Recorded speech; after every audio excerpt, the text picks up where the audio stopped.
G'day peeps, Donutmoon here, bringing you a Minecraft video. Today we are in the Nether once again to give you a few tips and tricks to survive in the Nether and have a great time here. So yeah, let's get straight into it. So the first one I am going to show you is about this little thing I have in my hand. It's called a clock. Yep, that's right.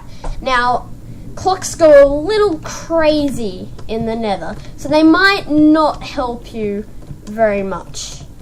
Yeah, so I recommend that you do not take a clock into the Nether. It's just gonna look absolutely crazy. A waste of resources, might I say. On to the next one. So, despite the time, if you pop a potion of night vision, everything in the Nether will brighten up extremely, and all that fog will disappear. It's still a bit hazy, but it's very bright, so at least you'll be able to see a lot more. Yeah. Awesome. Okay, so I'm just gonna drink some milk there so I don't get too thirsty later on. You might know that water can't really spawn in the Nether. You can't place it, it just goes up in a smoke cloud.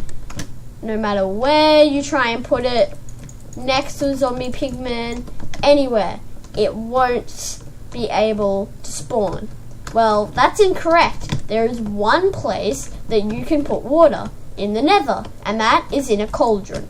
Yep, there we have it. Water in the Nether, in a cauldron. It's crazy. I know, it's crazy, but there's water in the Nether, in a cauldron. It's amazing. Okay, so moving on to the next tip or trick.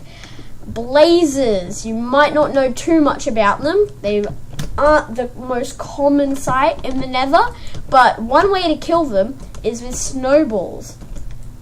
As you can see, this blaze is dead, and I killed it with snowballs. So we're just gonna spawn a few blazes in here, shoot them down with some snowballs. So if you're going on a trip to the Nether and you want to save up your bow or your diamond sword, perhaps you don't have a diamond sword, but you're saving up for one and don't want to use anything, then just grab some snowballs and shoot down those blazes. It is very easy indeed.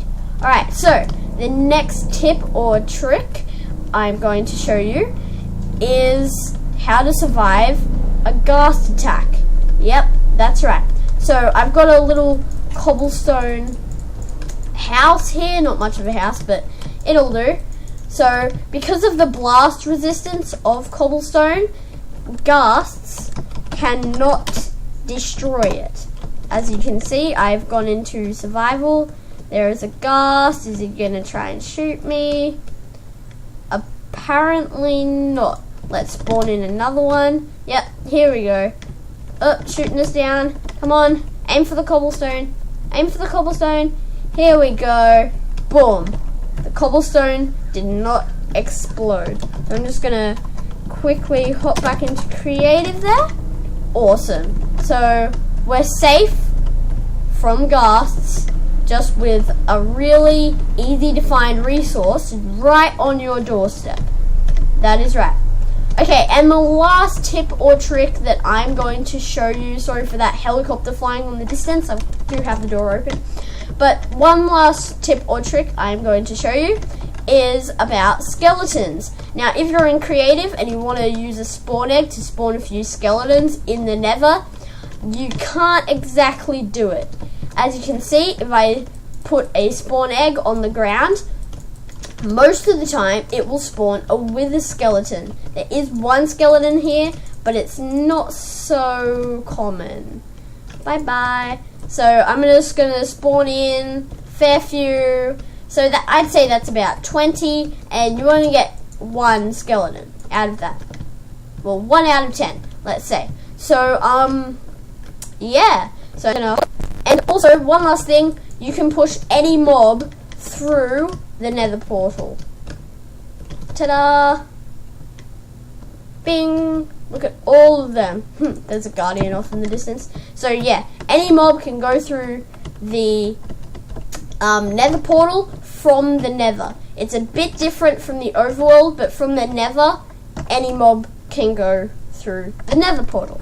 So I hope I taught everybody something just then. I hope you enjoyed this little episode, and I will see you next time. Donutmoon out.